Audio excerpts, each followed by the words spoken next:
Boa noite, tudo bem? Muita satisfação de estar aqui novamente para mais uma terça-feira de estudo, mais uma terça-feira de troca, né?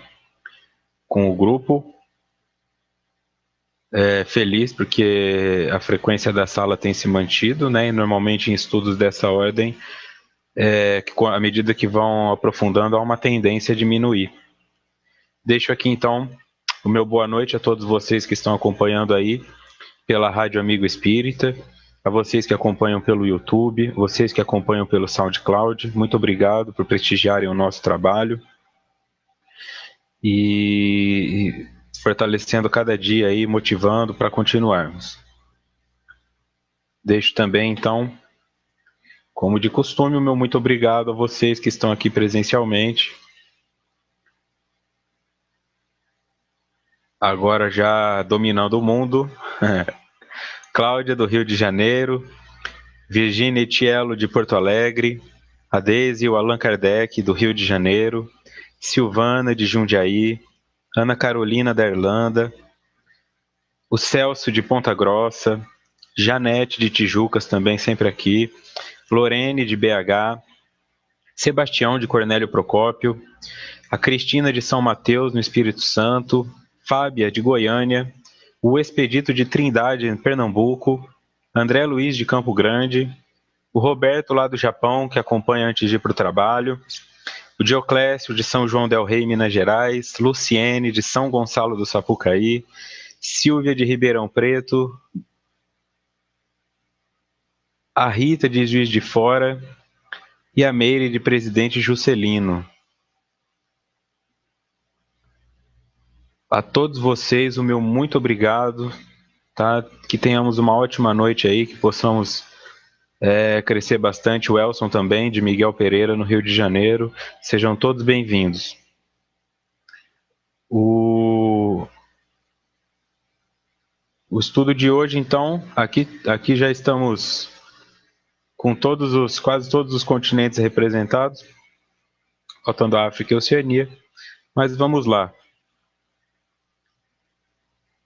O pessoal está dizendo com alguns problemas técnicos aí, vamos ver se continua. Este é o estudo da obra Autodescobrimento, uma busca interior. Livro de Divaldo. O som está com eco? Bom, é com todo mundo aí? Confirma para mim aí que o som está com eco de forma geral, por favor.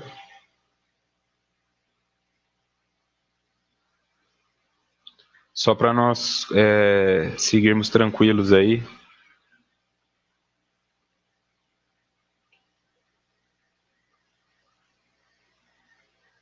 Vou ver se eu consigo aqui.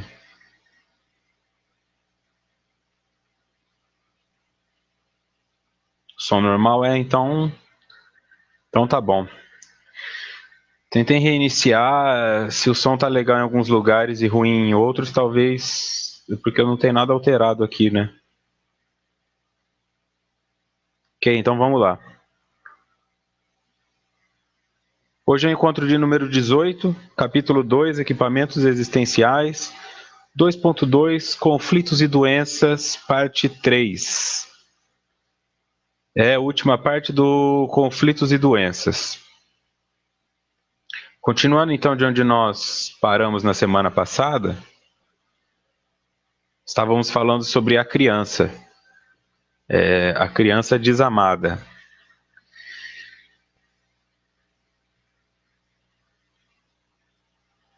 Desamada, continuando já do texto.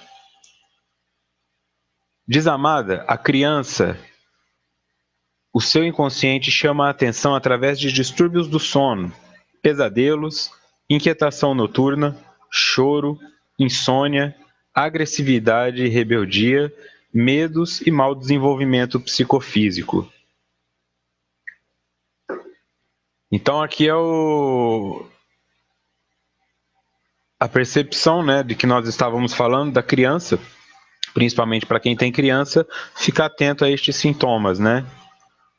a essas percepções aí, se a criança está muito inquieta, tem dificuldade para dormir, choro, insônia, agressividade e rebeldia, medos e mau desenvolvimento psicofísico.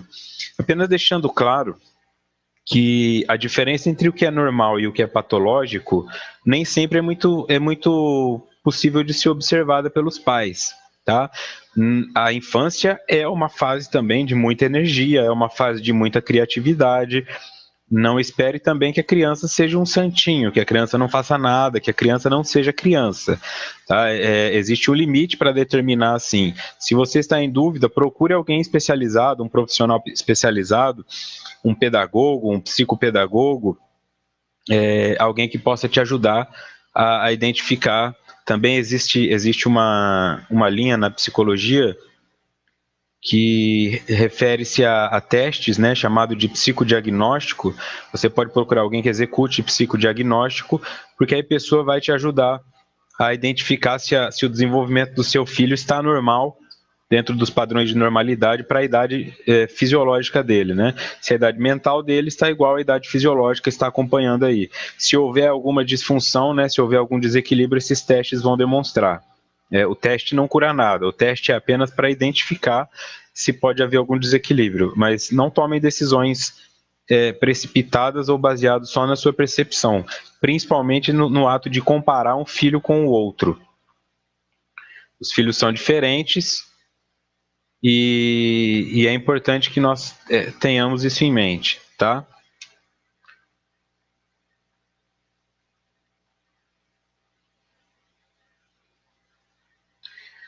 Continuando. O amor é alimento para a vida, que atua nos fulcros do ser e harmoniza os equipamentos eletrônicos do perispírito, responsáveis pela interação espírito-matéria. Aqui eles já estão colocando novamente qual que é a importância do amor, né? Qual que é a função do amor para o ser humano, para o espírito. O amor é alimento para a vida, que atua nos fulcros do ser e harmoniza os equipamentos eletrônicos do perispírito, responsáveis pela interação espírito-matéria. Tá? Então, essa é a necessidade do amor. Harmonizar os equipamentos eletrônicos do perispírito, responsáveis pela interação espírito-matéria.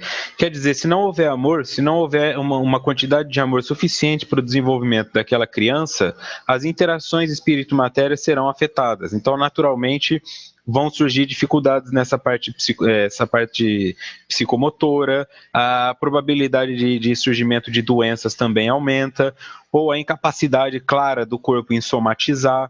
Né, a criança não consegue referir muitos sintomas claros fisicamente, mas aí aparecem essas insônias, aparecem essas inquietações noturnas. Isso. Quem está sem, quem tá sem som e imagem, vou deixar aqui no chat, ó, e reinicia, porque está funcionando para a maioria aqui. Por isso devemos amar uns aos outros, como bem lembrado pela Ana.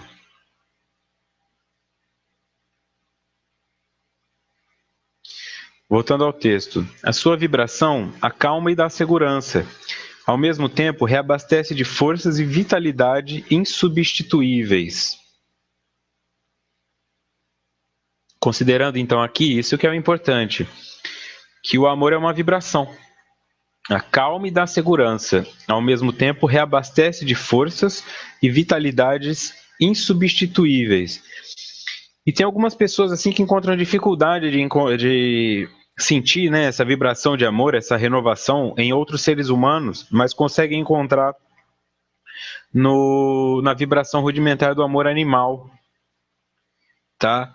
E tem aquele dia difícil, chega em casa, seu gatinho vem no seu colo, seu cachorro vem todo feliz ali abanando o rabo, e você que estava estressado, de repente começa a perceber que vai ficando mais calmo, tá?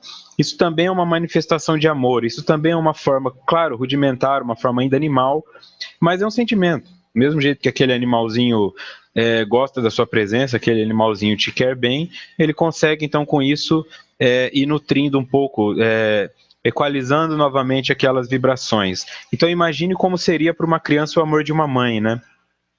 Se ela tem um dia difícil na escola, um dia na escola onde ela perdeu, um dia onde ela não conseguiu se desenvolver como gostaria, e ela encontra em casa uma vibração de amor do pai, da mãe, consegue se refazer, consegue se renovar. Em contrapartida, se só encontra crítica e violência, é natural que essa vibração vá ficando cada vez pior. Ok? Nós trabalhamos essa questão do amor também, né? Este fim de semana eu estive em Criciúma para apresentação de um seminário e lá foi colocada essa questão do amor. Deixo aqui inclusive o meu agradecimento, a minha gratidão ao pessoal de Criciúma, do Seara de Jesus. Fomos muito bem recebidos, muito bem amparados. Só tenho a agradecer, tá? Espero voltar em breve.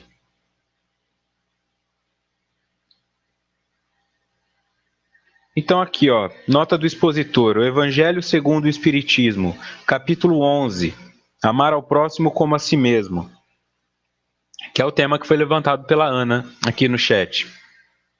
O autor é Lázaro. O amor é o requinte do sentimento, não o amor no sentido vulgar do termo, mas esse sol interior, que reúne e condensa em seu foco ardente todas as aspirações e todas as revelações sobre-humanas. Partilhar aqui um outro comentário da Ana Carolina. Esta dificuldade que encontramos de amar verdadeiramente é porque a grande maioria das pessoas não aprendeu a amar? É natural que sim, porque amar não pode ser difícil. Se é difícil, não é amor. O amor não implica um sacrifício nesse sentido, né? Não pode ser difícil amar. Tem que ser uma coisa clara. Né? O que eu posso encontrar dificuldade é na falta de ressonância desse amor. Né? Eu penso amar uma pessoa, essa pessoa não me corresponde, e aí eu penso que ela não me ama, e aí eu transformo aquilo em ódio ou em frustração. Mas o amor pregado aqui, como foi colocado, ó, é o requinte dos sentimentos. Dentro de tudo aquilo que nós temos como sentimento, o que se coloca como mais sublime, aquilo que é diferenciado, aquilo que é especial é o amor. Não muitas vezes essas manifestações de paixão, de posse, de apego, isso não é amor, né? Amor ultrapassaria esses limites assim. O amor não exige esse contato possessivo, né? O amor não exige tudo isso que as pessoas se cobram, assim. Quando um indivíduo fala que matou o outro por amor, eu não consigo acreditar. Você não conseguiria matar alguém por amor, né? Uma mãe não vai matar o filho por amor. A mãe pode adoecer, a mãe pode sofrer muito, né? Se o filho faz uso de drogas, se o filho é um criminoso. Já ouvi mães, quando trabalhava em Mariporã, numa clínica de dependência química, aqui na Grande São Paulo, que quando o filho veio a óbito, né, ele desencarnou dentro da clínica por overdose de cocaína. Ele trouxe cocaína no colo, no intestino, e usou no isolamento e teve uma overdose. Quando nós fomos conversar com a mãe, ela disse que estava feliz que o filho finalmente tinha descansado, porque ela já vinham anos que ela não conseguia viver. Era só em função do filho, sempre polícia, traficante, droga, furtando as coisas dentro de casa. Então ela disse que estava muito feliz que o filho tinha morrido finalmente. Mas isso não significa que ela desejou a morte dele por amor, tá? É bem diferente uma coisa da outra. Eu não poderia dizer se o conceito de amor é certo ou errado, porque eu estaria inferindo que eu sei exatamente o que é amor. Mas pelo que nós temos principalmente, que pede que nós amemos até os inimigos, o amor tem que ser alguma coisa que ultrapassa a reciprocidade. O amor tem que ser alguma coisa que ultrapassa a posse, né? Jesus foi para a cruz sem o apoio das pessoas e ele teria ido sozinho, como ele foi sozinho, né? Um ou outro que estava ali ajudando ele, mas ele não estava ali por nós, para que nós devolvêssemos isso a ele. Eu vou fazer isso pela humanidade, para que a humanidade me ame. Ele amava, então ele fez isso apesar de termos criticado, apesar de termos crucificado, né? Então, a mãe ama incondicionalmente, o pai ama incondicionalmente, o filho pode amar incondicionalmente, mas essa ligação, às vezes, que nós temos de namoro, que eu vejo muito em rede social, as pessoas estão há 2 meses juntos, já montam um perfil de Facebook só para os dois, e eu te amo para sempre, você é o amor da minha vida, nós vamos ficar juntos eternamente. Isso, na verdade, é muito difícil, porque o eterno é eterno. E nós sabemos que a evolução natural de um espírito é que a sexualidade vai desaparecer. E o que vai sobrar é a fraternidade, é este sentimento de amor puro, não sexualizado, portanto, não físico. Então, esses indivíduos que falam eu te amo para sempre estão, na verdade, plantando a semente de possíveis obsessores. Porque quando essa relação acabar, né, eu encontro uma pessoa, falo para ela, eu vou te amar para sempre, nós vamos ficar juntos eternamente. Se não der certo, para mim, pode ser que continue dando para ela. Aí nós desencarnamos, ou mesmo nessa vida nós já nos separamos, e ela fica presa àquele sentimento. Não, mas ele disse que ia me amar para sempre, ele disse que ficaria comigo eternamente, e quem trabalha em mesa mediúnica sabe o que eu estou falando. Aparecem muitos desencarnados reclamando, assim, cobrando um amor que foi prometido. Tá? Então temos que tomar muito cuidado com isso. Porque o aqui agora eu posso associar, nossa, a sensação que eu tenho agora é que eu vou te amar para sempre, mas prometer que eu vou amar uma pessoa para sempre é impossível, né? Acredito que só uma mãe e um pai podem fazer isso por um filho, mas um homem para uma mulher é bem arriscado, tá? É um arquétipo, né? Nós vemos em novelas, assim, nos livros, o viver felizes para sempre, né? A princesa e a garota do conto de fadas e o príncipe se encontram e vivem felizes para sempre. O livro acaba ali. E nós temos uma noção de que eles foram felizes para sempre, porque aquela imagem dele com ela no cavalo, ou aquela imagem dele com ela nos braços, é o que sobra. Mas o indivíduo não mostra que depois eles vão brigar por causa da louça suja, não mostra que eles vão ter desavenças na parte sexual e que eles vão discordar em pontos de vistas, até no canal que eles querem assistir na TV. Isso não fica muito claro ali, né? Então, principalmente os jovens que são norteados por esse sentimento, ficam acreditando que aquele namoro dos 14 anos é tudo e acabam matando por isso, cometendo suicídio em razão disso, destruindo amizades em função dos ciúmes, e quando chegam na idade adulta tem pouco construído, né? E quando uma relação dessa se estabelece e há o adultério, há a traição, aí não tem como precisar onde isso vai parar. O passional é um crime autorizado pelo Código Penal. O indivíduo pode matar alegando que foi um crime passional se houve um envolvimento da outra parte, né? Bom, nós estávamos juntos, juramos amor um ao outro, ela me traiu, peguei ela na cama me traindo, matei e não vou preso. Porque essa é a potência da jura, né? Então, o amor seria o requinte do sentimento, né? Nós ainda estamos distantes de compreender com clareza o que é esse amor ao próximo, o que é esse amor pela humanidade. Exatamente, o feliz para sempre não conta o dia seguinte, como disse o Expedito. Voltando ao texto, então. Quando o indivíduo se identifica desamado, hoje ou no passado, faz inconscientemente um quadro regressivo e descobre que não foi necessariamente nutrido, alimentado pelo amor, passando a experimentar um sentimento de reação através da anorexia nervosa ou inapetência, que pode tornar-se um perigo para a sua saúde.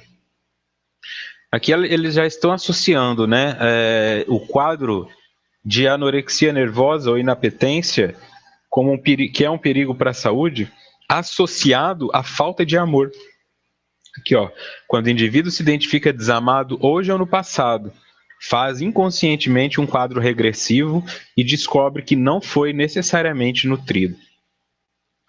Porque quando aquela mulher não encontra no homem que ela projetou o amor que ela queria, ela automaticamente faz um processo regressivo, isso é inconsciente, nós não temos o controle sobre isso, de voltar, mas peraí, por que você não está me amando se o meu pai me amou? Ou quando o amor é diferente daquilo, né? A pessoa cresce com o pai xingando ela. A menina cresce com o pai xingando ela. Você não serve para nada, você é burra, você tinha que ser mais esperta, era melhor você não ter nascido. E ela cresce acreditando que aquilo é normal. Quando ele encontra um rapaz que dá a ela um amor diferenciado, né, ou pelo menos um sentimento fraterno diferenciado, um carinho, um afeto, a mente dela volta atrás e percebe, poxa, meu pai poderia ter feito isso por mim.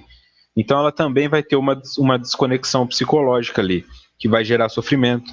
Aí ela identifica que o pai dela não amava ela, que tinha má vontade, que realmente não fez o suficiente. Então,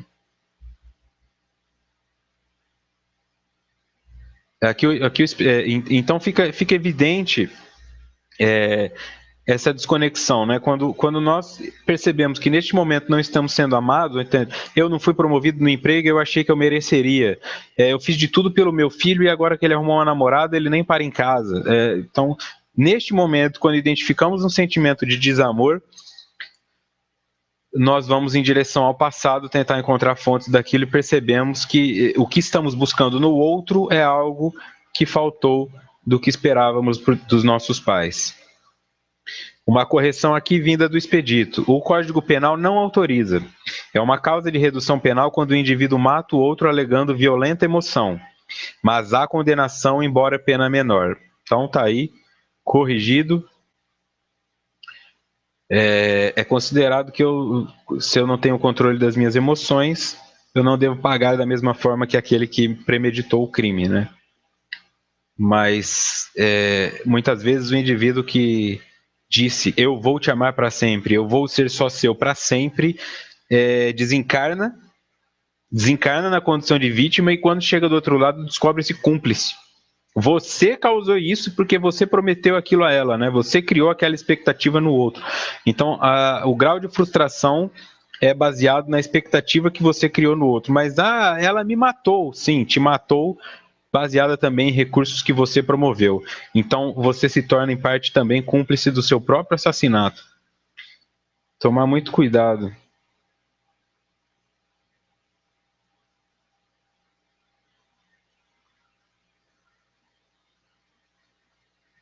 Ok? Vamos lá. Aqui a nota do expositor, você que está acompanhando na rádio aí ou pelo áudio, se puder depois dar uma olhada no YouTube. A anorexia é um distúrbio alimentar associado à autoimagem, no qual a pessoa não consegue aceitar seu corpo de forma como ele é, ou tem a impressão de que está acima do peso em níveis acima da realidade. Essa imagem aqui define bem, né, como é a mente de uma pessoa anoréxica ou anorética, né, os dois termos estão corretos. Trata-se de um distúrbio alimentar associado à autoimagem. Então, o primeiro passo é que o indivíduo, a mulher ou o homem, mas a anorexia ela é presente em 90% dos casos na mulher, então ela é uma doença muito mais associada ao feminino. E em se tratando de energias psicológicas, a masculina e a feminina, é natural também que dentro do público masculino ela seja encontrada mais entre os homoafetivos, tá? Aqueles que são mais feminilizados.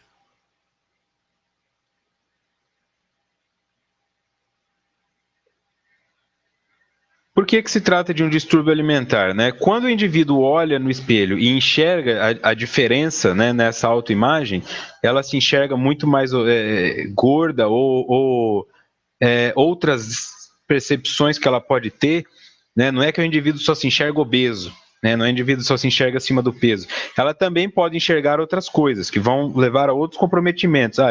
Meu nariz é muito torto, minha boca é muito torta, minha orelha é muito grande, vai para a mesa de cirurgia, cirurgia, cirurgia.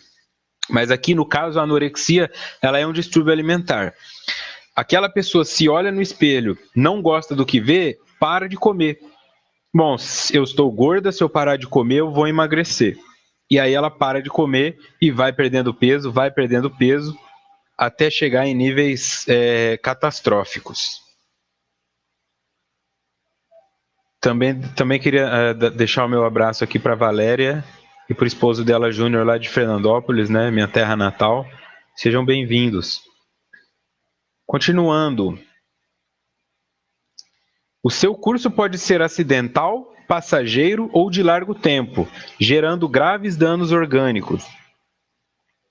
Nós já podemos encontrar anorexia aí em fases bem novas, né? Adolescentes já, que referem comportamentos desse tipo. Aqui, ó, uma imagem que demonstra claramente aonde a anorexia pode levar o indivíduo. Claro que após esse estágio da foto da direita, só resta o óbito, né? Mas não é só isso, né? São todos os comprometimentos originários da baixa alimentação, da parte de anemia, da parte da total de falta de vitaminas, da propensão à doença, imunidade, tudo isso vai sendo afetado, né? Os ligamentos, os tendões, a parte muscular, a pessoa vai perdendo em vários aspectos. Aqui um antes e o depois, né? Esta mulher que está aqui na direita, quando ela se olha no espelho, ela ainda enxerga gordura a mais. Tá? Esse, por isso, é um distúrbio alimentar que tem origem na autoimagem. Né? Então, aqui nós temos uma garota com um padrão normal na esquerda, nada fora do comum, só que ela se enxergava acima do peso, foi parando com a sua alimentação e chegou nesse ponto aqui, né? Muito parecido com um usuário de crack em estágio terminal. Tá? Algumas pessoas podem também fazer o uso de redutores de apetite, assim, todos os recursos possíveis para parar com a alimentação. É uma imagem bem forte, não é da noite para o dia, mas é este o fim, tá? A pessoa se torna apenas os próprios ossos e mesmo assim ela enxerga que está acima do peso e que precisa fazer algo a respeito.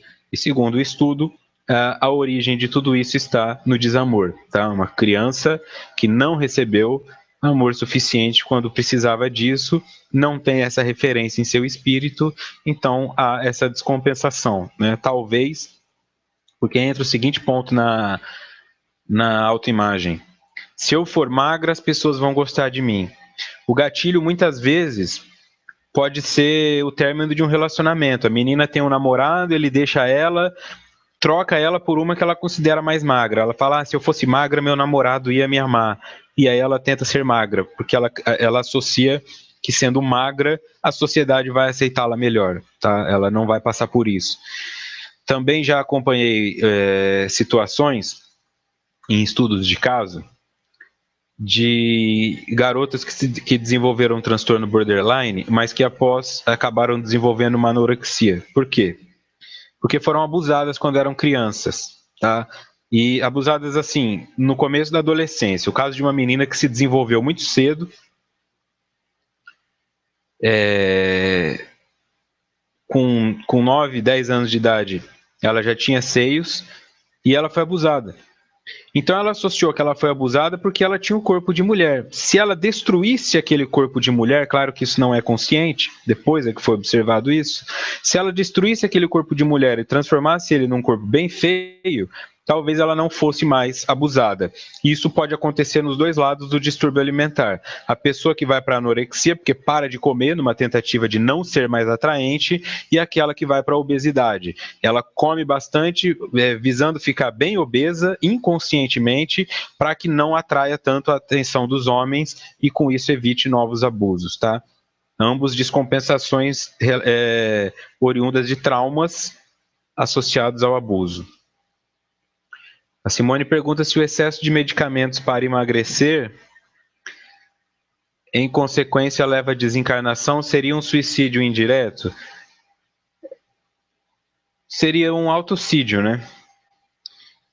O autocídio, nesse sentido, sim, eu vou indo aos poucos, né? Está relacionado a tudo. É o indivíduo que desencarna porque fumou demais, sabendo que o cigarro mataria. É o indivíduo que desencarna num acidente de carro, sabendo que estava acima da velocidade. Então, tudo isso aí vai levando o indivíduo, sim, ele se torna responsável. Uma pessoa que desencarna por anorexia, Mas eu tenho que ter em conta o seguinte, Simone, é uma doença, é um distúrbio, tá? A pessoa não percebe. Se você for fazer um teste, você vai numa lousa, por exemplo, e pede para o indivíduo desenhar o braço dele. Ó, desenha o seu braço do tamanho que você acha que ele é. Para você que está trabalhando com isso de forma terapêutica, um psicólogo recém-formado, ou um estudante de psicologia, ou se tem um filho que desconfia que tem distorção na autoimagem. Pega uma lousa ou uma parede com giz de cera e pede para ele desenhar o braço dele, do tamanho que ele sente que é e da largura que ele sente que é. Quando ele terminar, pede para ele colocar o braço dele dentro dessa imagem. E você vai perceber que nos casos da pessoa com distúrbio de autoimagem, às vezes o braço que ela desenhou é 2 vezes, 3 vezes maior do que o dela de verdade. O dela está aqui no meio e a imagem ocupa os espaços acima. Realmente a pessoa, quando ela olha no espelho, ela enxerga diferente daquilo. Então, ela não é tão responsável nesse sentido porque é uma doença. Seria como responsabilizar um esquizofrênico pelo suicídio. Tem que tomar um pouco de cuidado com isso aí. A anorexia é um distúrbio alimentar que tem como origem a distorção da autoimagem. Voltando ao texto. De outra forma, pode apresentar reação totalmente contrária e faz uma patologia de voracidade alimentar, a bulimia, em que a insatisfação leva a comer até a exaustão, propiciando perturbações digestivas e nervosas muito complexas. Bom, então aqui vai por esse outro caminho, né? O indivíduo que não encontrou amor, ou ele pode parar de se alimentar, ou ele vai por excesso da alimentação e desenvolve a bulimia. Vai ficar mais claro também. Ainda ocorrem nesse capítulo os casos de vômitos nervosos, em que o alimento é expelido por automate às contrações do estômago e pelos distúrbios gástricos, levando o paciente ao enfraquecimento, à desnutrição. Nota do expositor. A bulimia é um distúrbio alimentar no qual uma pessoa oscila entre a ingestão exagerada de alimentos, com um sentimento de perda de controle sobre a alimentação, e episódios de vômitos ou abuso de laxantes para impedir o ganho de peso. Ok. Então, ali, vamos lá. O indivíduo procura a anorexia como uma forma de enxergar-se mais magro do que ele é. São 2 doenças distintas, a anorexia e a bulimia. Ambas são transtornos alimentares. O caso é que na bulimia, a pessoa come muito. Ela sente uma necessidade incontrolável de se alimentar. Só que quando ela termina, ela sente culpa por ter feito isso, porque ela teme engordar. Aí ela provoca vômito. Ela vai provocando o vômito, chega uma hora que ela nem precisa mais provocar o vômito, já é automático. Ela termina de comer, ela só precisa olhar para o vaso sanitário ou para a pia e o próprio organismo dela já coloca aquilo para fora. Né? Então ela tem a sensação neurológica de ter se alimentado, mas ela não fica com os nutrientes dessa alimentação. Uma das consequências deste comportamento é a anorexia. Por isso ligam muito a bulimia com a anorexia. Eu vou vomitando tudo que eu ingiro, eu não absorvo nutrientes, naturalmente eu vou me tornar anorético, tá? Então, uma coisa que dá para perceber isso aí. O nosso cérebro tem um tempo para perceber algumas ações que nós estamos realizando. Então, se eu como muito rápido, ele não teve tempo ainda de interpretar que eu já estou satisfeito. Então eu como mais. O indivíduo que come rápido, quase sempre ele come mais. Ele sempre dá uma estufada. Se for na churrascaria, então Deus me livre. Então, quando essa pessoa associa esse comportamento de comer demais, o indivíduo ele come demais porque ele está comendo rápido. O cérebro dele não registra que ele está comendo. Então ele come mais do que precisa. E naturalmente acaba também ficando com soluço e gases, né? O indivíduo que come devagar, o cérebro tem tempo de perceber que ele já ingeriu aquilo tudo. O indivíduo muitas vezes acredita que o cérebro tem uma resposta automática, mas não é bem assim. Tá? As ligações sinápticas são rápidas, mas toda a interpretação às vezes leva um tempo. Então, por exemplo, o indivíduo tomou 2 garrafas de cerveja, né? Eu não estou alcoolizado. Ele acabou de tomar o último copo da segunda garrafa e ele pensa, eu não estou tão bêbado, eu aguento tomar mais uma. Quando ele está ali no meio, na metade do copo da terceira, é que a segunda vai começar a agir. Quando ele termina a terceira, ele está mais bêbado do que ele queria. É aí que você vê como a pessoa perde o controle com a bebida, porque ela está tomando enquanto a dose que ela tomou ainda não chegou ao cérebro. Então, aí naturalmente, quando chegarem todas elas, o indivíduo tem um coma alcoólico, o indivíduo passa mal. Com a alimentação é a mesma coisa. O indivíduo então come muito, o cérebro não registra que ele comeu e ele continua com fome. Quando o cérebro registra que ele comeu, registra uma insatisfação porque ele comeu demais, aí ele passa mal. O bulímico, então, ele faz a alimentação até sentir que está satisfeito. Quando a fome desaparece, porque a fome é uma manifestação também do sistema nervoso central para dizer que está faltando alimento. Quando a fome desaparece, ele provoca o vômito. Então ele fica sem a fome, com a ilusão de que recebeu os nutrientes. Naturalmente, tende a desenvolver também uma anorexia ou outros quadros relacionados à anemia e falta de vitaminas de forma geral.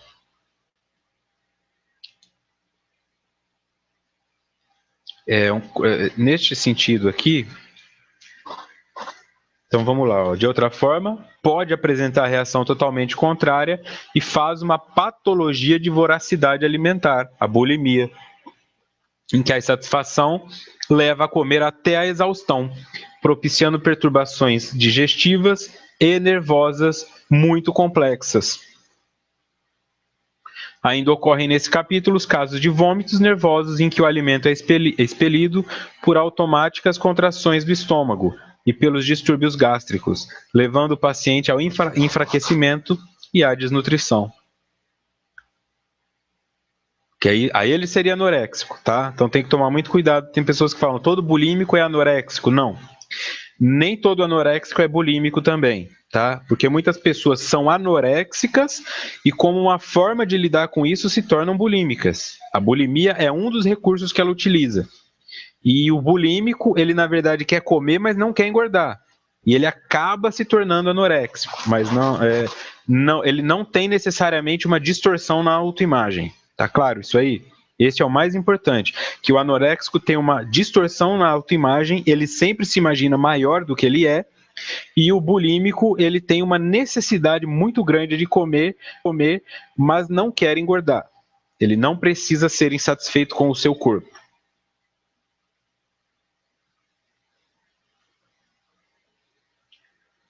Seguindo então, no texto, indigestão, dispepsia nervosa, diarreia, prisão de ventre fazem parte dessa patogênese decorrente da ausência de amor, no capítulo da reencarnação do espírito.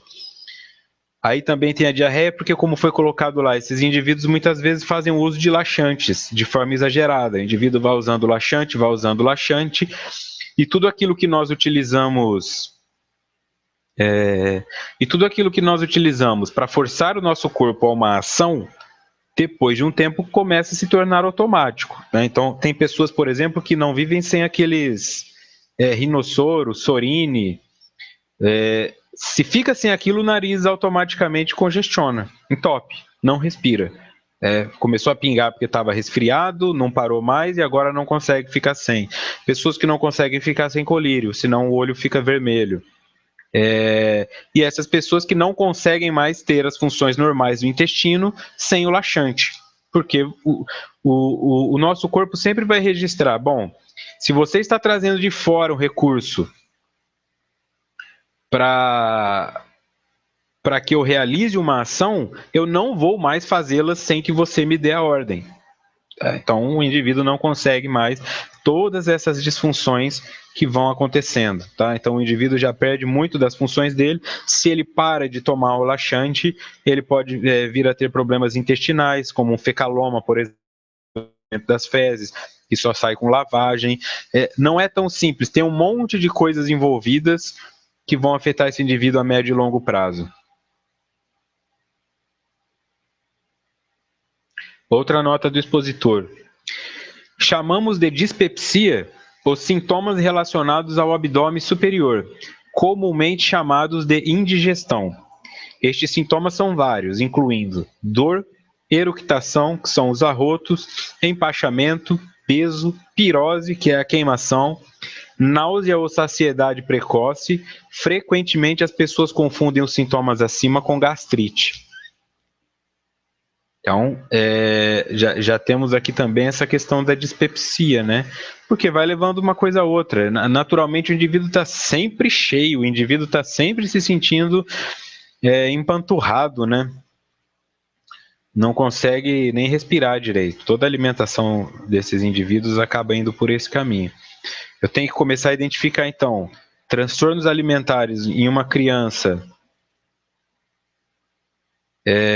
A Lu Lobato complementa aqui, que comendo rápido a trituração será incompleta, os nutrientes não vão ser tão absorvidos, então ele vai ter que comer mais do que comeria. A médio e longo prazo é natural que o indivíduo vai desenvolver vários problemas. Se você começa a apresentar algum sintoma de disfunção alimentar, algum distúrbio alimentar, seu filho não come nada, né?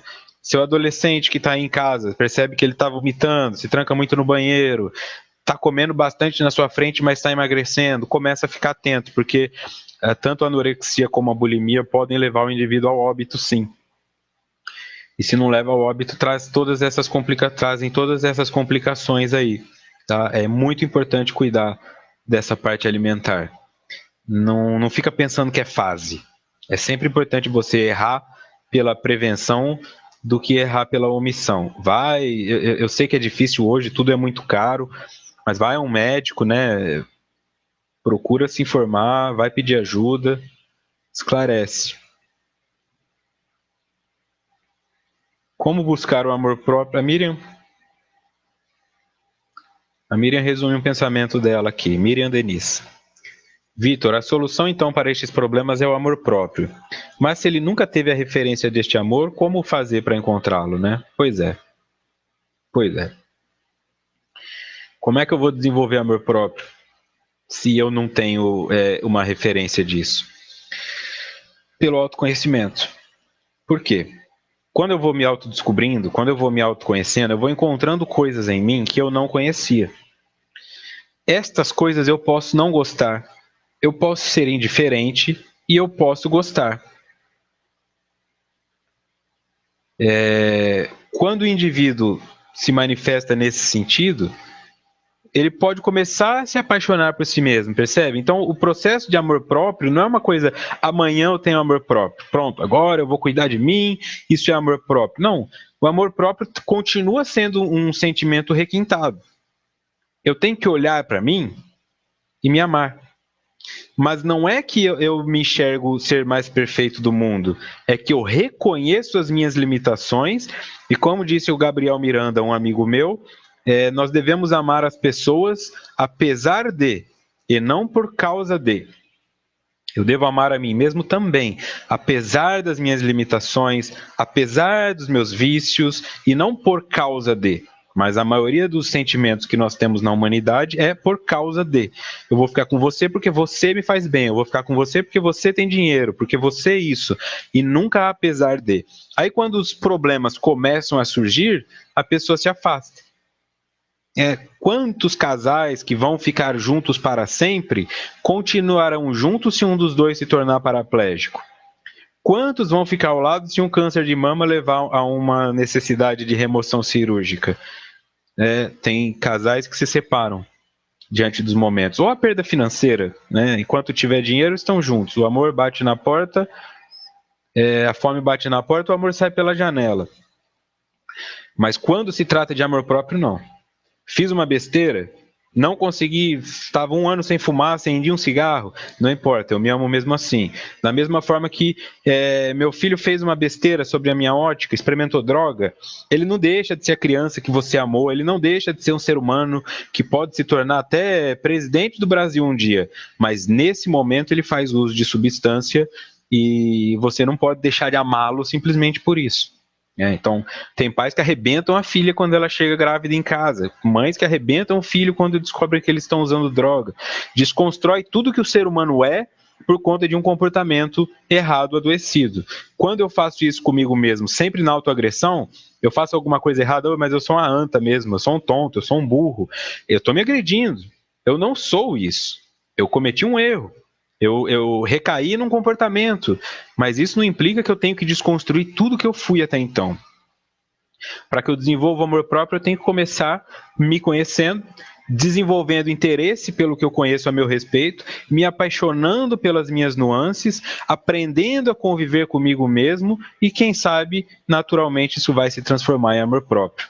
Então, da mesma forma que aquele casal que consegue ficar em uma casa respeitando seus espaços e quase nunca brigando, quando o amor próprio estiver desenvolvido em mim, eu não fico me cobrando tanto. Eu tenho que dar conta, eu tenho que fazer. Não, sintomas de falta de amor próprio estão na insônia, o indivíduo se cobra demais porque não confia em si mesmo, ou porque considera que errou demais. Estão no abuso de substância, porque ele está se autoagredindo. Está na pessoa que tem vida promíscua, porque ela se entrega sexualmente para qualquer ser humano por alguns momentos de prazer. É aí que eu vou identificando o quanto de amor próprio eu já tenho desenvolvido ou não. A Virgínia pergunta se é possível largar o Sorine sozinho ou o indivíduo precisa de uma ajuda psicológica. Tudo é possível fazer sozinho, mas tudo é mais fácil em grupo. Tem uma frase do meio empresarial que diz o seguinte: se você quer ir rápido, vá sozinho. Se você quer ir longe, vá em grupo. Então, parar de usar o Sorine de uma hora para outra, consegue. Mas pode ser que depois de um mês volte a usar. Quando você consegue fazer isso em um acompanhamento terapêutico, talvez você leve um pouco mais de tempo para conseguir parar, mas vai conseguir parar em definitivo. Ok? Sempre em grupo é mais fácil, mas a decisão é sempre individual. Eu tenho que decidir parar e aí o grupo me ajuda nessa decisão, mas o grupo nunca vai decidir por mim. E uma forma clara de enxergar isso é, quando a sociedade decide que o indivíduo tem que parar de furtar, colocam ele na cadeia, mas isso não significa que ele vai parar de furtar, porque alguns dentro da cadeia furtam. Então, agora, quando o indivíduo para, eu vou parar de cometer crime, aí ninguém consegue convencê-lo a fazer o oposto. Tá? Eu devo primeiro tomar uma decisão, essa decisão tem que ter uma base racional. Por que eu quero parar? Que mal isso está me fazendo? Essa decisão racional vai ter como base o autodescobrimento, quando eu sei o que isso vai fazer de mal para mim e o quão bom vai acontecer, o que de bom vai acontecer se eu parar, aí eu tomo uma decisão. Que vai gerar abstinência, que vai gerar arrependimento, que pode trazer recaídas, mas não eu volto nisso, né? Esquece essa coisa do felizes para sempre. Não é porque você parou de fumar cigarro ontem que você nunca mais estará sujeito a fumar. Né? Não é porque você perdoou o seu marido que ele nunca mais vai te trair. Não existe essa coisa do felizes para sempre, né? O que existe é essa coisa do feliz neste momento, que existe a compreensão plena do que eu estou vivenciando. Mas qualquer atitude que eu tome pode trazer uma recaída futuramente. Né? E toda recaída pode trazer de novo uma sobrevida. Então, o mais importante é humanizar. O pessoal de Criciúma aqui em peso, a Luciane, a Dianês, a Deise, todo mundo aí. Gente boníssimas. Isso seria então a dispepsia. Voltando ao texto. A necessidade de cada um de gerir os próprios problemas é indiscutível e inadiável, devendo fazer parte da agenda diária de todo aquele que desperta para a consciência de si, não se permitindo agasalhar conflitos, mesmo que sob hábeis camuflagens do inconsciente. Aqui, então, confirmando essa questão que parte de mim, né? De cada um digerir os próprios problemas. É indiscutível e inadiável essa necessidade. Digerir os próprios problemas, tá? Como a digestão do problema não se dá no estômago, mas ela se dá no psiquismo, mas isso pode ser analogamente observado da mesma forma. Como tem um indivíduo que come muito rápido, tem um indivíduo que pensa muito rápido. E ele acaba agindo, trocando os pés pelas mãos. Tá? Como tem aquele indivíduo que come bem devagar, tem um indivíduo que pensa também lentamente. Então, o indivíduo que pensa muito rápido é um indivíduo neurótico, é um indivíduo que ele age muito impulsivamente, ou ele pensa várias coisas ao mesmo tempo. Ele senta para almoçar, ou se é que ele senta, ou então aquele indivíduo que almoça em pé, ele almoça em pé falando ao celular e comendo aqui a comida dele, pensando na conta que ele vai ter que pagar. Esse indivíduo aqui está tendo uma congestão psíquica. Vai ter uma indigestão psíquica, porque ele não está elaborando o problema dele. Resolve o que tem que resolver ao telefone, senta para se alimentar, se preocupa com a sua alimentação, depois pensa no seu problema. Mas a minha vida é muito corrida. Sua vida é muito corrida porque você a faz assim. Mas eu preciso de dinheiro. Você se coloca nessa posição. Este é sempre o ponto. Tem como fazer diferente. Tá? Você precisa de tempo. Se você teve filhos, você precisa de tempo para estar com eles. Não é possível que o indivíduo tenha filhos para que a babá crie, para que o tablet crie. O indivíduo tem que ter tempo de associar os filhos. Se não encontra tempo para fazer isso, faz um sacrifício momentâneo, melhora a tua qualificação profissional, faz um curso, faz um mestrado, uma pós-graduação e melhora o salário para que você possa trabalhar menos. Mas não responsabilize o meio por isso. A responsabilidade é sempre nossa. Eu tenho que digerir os meus problemas. Não adianta eu ficar mandando a minha esposa digerir os meus problemas, minha mãe digerir os meus problemas. Eu tenho que ser responsável por isso. E é inadiável que eu o faça, segundo os autores. Deve fazer parte da agenda diária, não é semanal, não é mensal, é diária, de todo aquele que desperta para a consciência de si, não se permitindo agasalhar conflitos, mesmo que sob hábeis camuflagens do inconsciente. Aquela frase de que um casal não deve dormir brigado, na minha relação de amor próprio, eu também não posso dormir brigado. Se tem um conflito entre o que eu quero fazer e o que eu preciso, eu tenho que resolver isso hoje. Tá? Eu tenho que resolver isso hoje. Tá te incomodando o cigarro, tá te incomodando o adultério, tá te incomodando a sua rotina puxada de estresse, resolve isso hoje. Vai pesquisar formas de melhorar a tua situação. Tem alguém que trata isso? Tem um curso que você possa fazer? Tem uma fluidoterapia? Qualquer coisa. Mas vai fazer agora. Porque senão a tendência é que isso se acumule. Quanto mais nós envelhecemos, mais problemas vão surgindo, e aí vai chegar uma hora que você não dá conta de lidar mesmo e vai se tornar um idoso ranzinza, reclamão, que projeta a responsabilidade e afasta todo mundo de perto de você, além de uma pessoa cheia de doenças, né, de tanta somatização.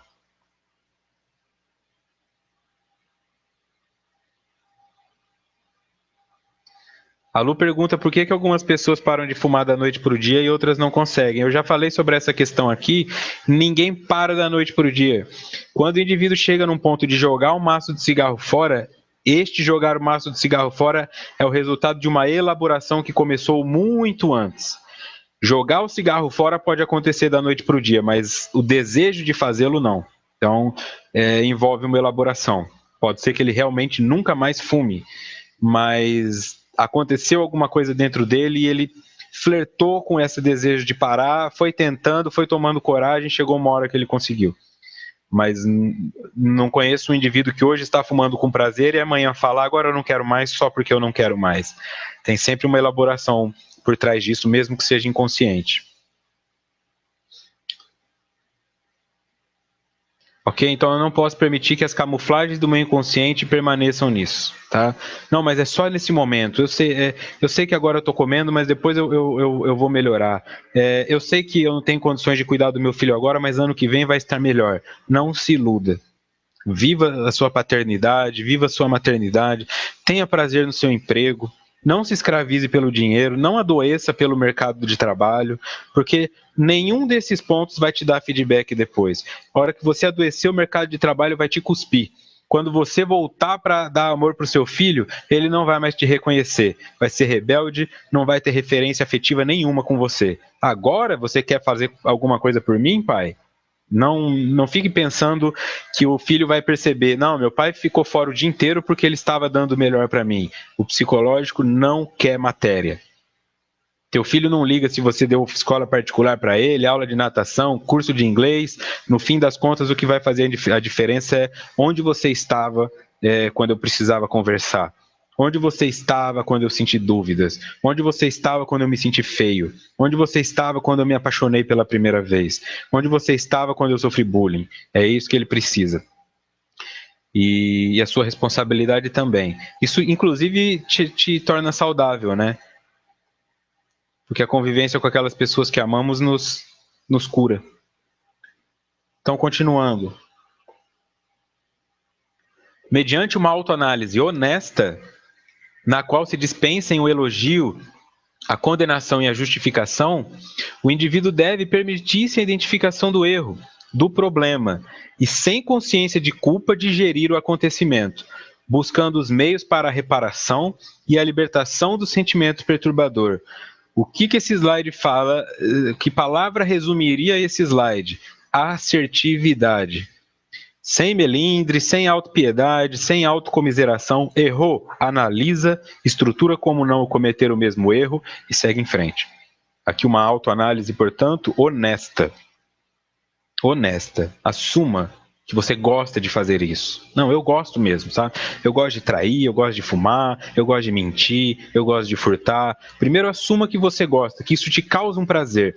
Você identifica esse prazer e aí você consegue transferi-lo para alguma outra coisa. Talvez você descubra que dá para ter aquele mesmo prazer em outras situações. E aí você não fica sem aquilo.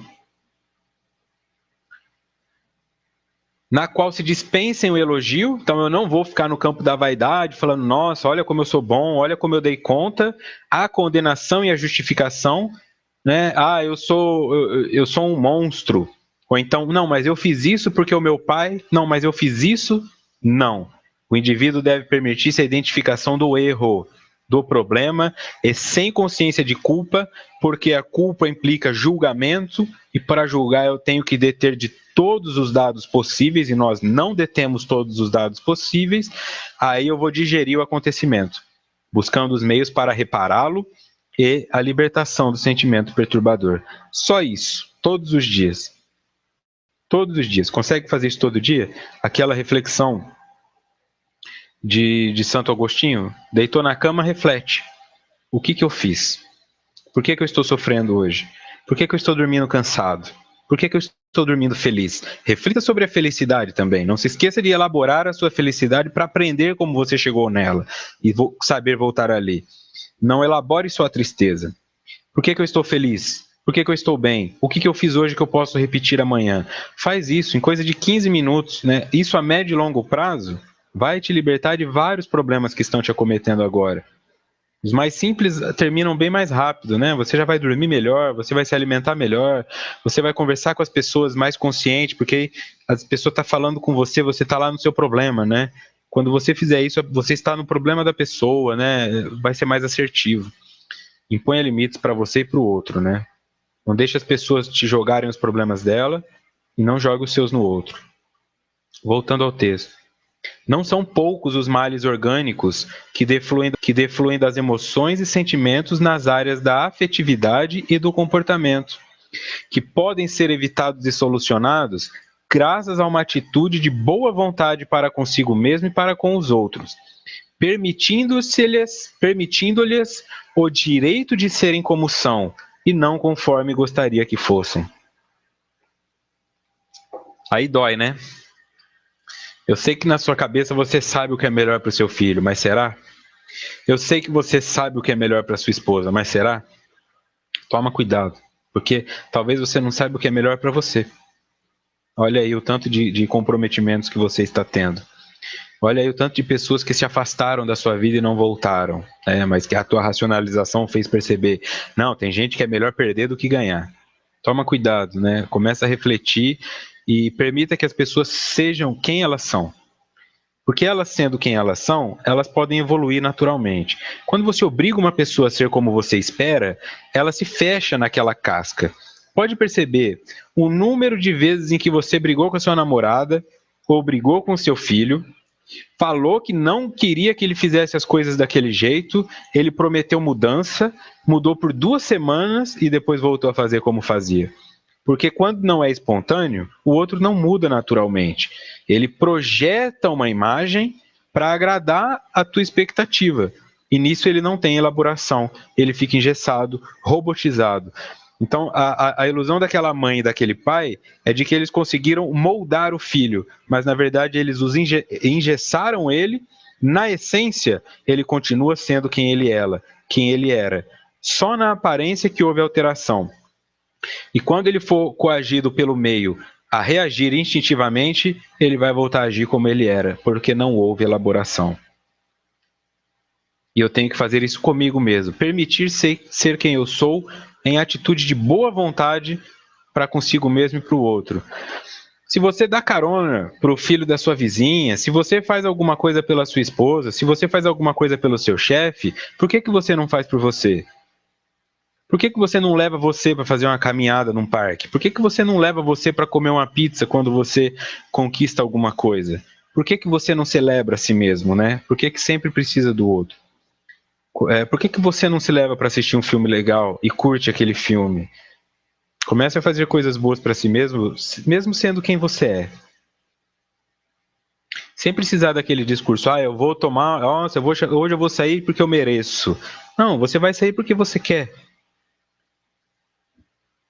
A cuidadosa autoanálise, sem caráter exigente nem condenatório, abrirá possibilidades inúmeras para o equilíbrio e ajudará a desenvolver a tolerância em relação aos outros, produzindo harmonia interior.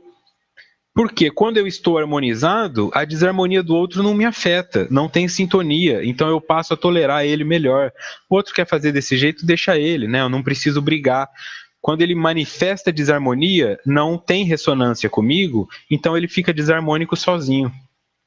E além de tudo, eu ainda talvez consiga harmonizá-lo. Então, ao invés de cair no desequilíbrio dele, eu ofereço a ele o meu equilíbrio. Mas para isso, uma cuidadosa autoanálise, sem caráter exigente nem condenatório. Ok? Quem é você de verdade? Nossa, mas eu tenho que ser perfeito. Tem indivíduo que mente em teste. O indivíduo vai para terapia para identificar o quão doente ele está, aí no teste ele mente para não parecer tão doente. Por favor, vamos embora, né? Vamos aceitar nossas limitações. Você não precisa ser bom em tudo. Você pode ser péssimo em algumas coisas e nem por isso vai fazer de você uma pessoa pior do que o outro. Surgem então os desejos de recuperação pelo trabalho e bem orientada canalização das energias, que se transformam em dínamos geradores de força, que propiciam saúde, bem-estar e harmonia. Olha aqui então, lembra que o desejo é parte da vontade do pensamento? Então o pensamento se forma como uma energia, se eu alimento essa energia, ela se transforma em vontade, portanto desejo.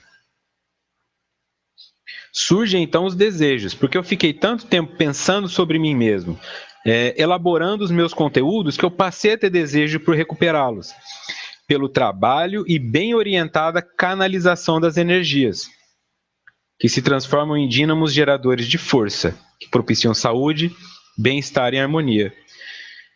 As minhas energias que estavam todas dispersas em fazer várias coisas ao mesmo tempo e acabar não fazendo nenhuma, agora, como eu canalizei elas, agora eu vou resolver a minha situação com o meu filho. Eu vou desligar o celular, eu vou desligar a televisão e eu vou sentar com ele para brincar de carrinho. Eu vou resolver a situação com o meu filho adolescente. Filhão, vamos lá, você não quer comprar uma calça nova? Vamos com o papai, vamos com a mamãe. Faça as coisas, mas esteja nelas. Não vai almoçar com alguém e fica atrás da tela do celular.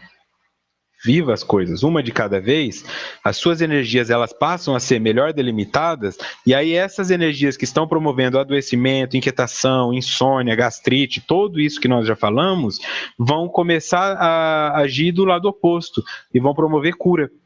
Você vai dormir melhor, se alimentar melhor, sorrir mais, vai ter uma relação boa com seus filhos, no seu casamento, com a sua saúde, tudo isso que nós já sabemos. Em coisa de 1 ano você já vai ver uma diferença grandiosa, 5 anos então nem se fala, e assim sucessivamente, até que alcancemos o equilíbrio máximo do espírito. E aqui então fica essa mensagem, né, para que nós nos conectemos com aquilo que fomos no passado, para não ficar repetindo, para que não fiquemos reféns daquilo que fomos no passado. Aqui uma frase do poeta William Wordsworth, um inglês, nota do expositor: o menino é pai do homem. Então a criança interior, aquilo que nós fazemos hoje, é o que vai definir quem eu vou ser amanhã. E aqui, como temos essa imagem, temos um grande número de pessoas que são adultos, que são CEOs de empresas, que são chefes do lar, mas que na verdade não passam de bebês, buscando aprovação, buscando amor, sentindo-se solitários e indefesos num mundo cada vez mais hostil, num mundo cada vez mais competitivo. Que possamos então fazer diferente, né? Fica essa mensagem do estudo de hoje. Semana que vem continuaremos no capítulo 2.3, Distonias e suas consequências, parte 1. Meu muito obrigado a todos vocês, obrigado a José Aparecido, obrigado à Rede Amigo Espírita por fornecer o espaço, por trabalhar na divulgação, cada vez melhorando aí a dinâmica do estudo. Muito obrigado a todos vocês que compartilham, divulgam o estudo, já estamos aí na casa dos 70 participantes. Muito obrigado pelo prestígio, tá? Possamos então refletir na temática de hoje, que isso que eu sou hoje, o Vitor de 30 anos, não seja o responsável pelo adoecimento do Vitor de 50, mas sim que eu possa ser responsável pela cura desse, pela libertação desse, que não sofra tanto com as imprudências que eu cometo hoje. Desejo a todos uma ótima semana e nos vemos na semana que vem. Muito obrigado.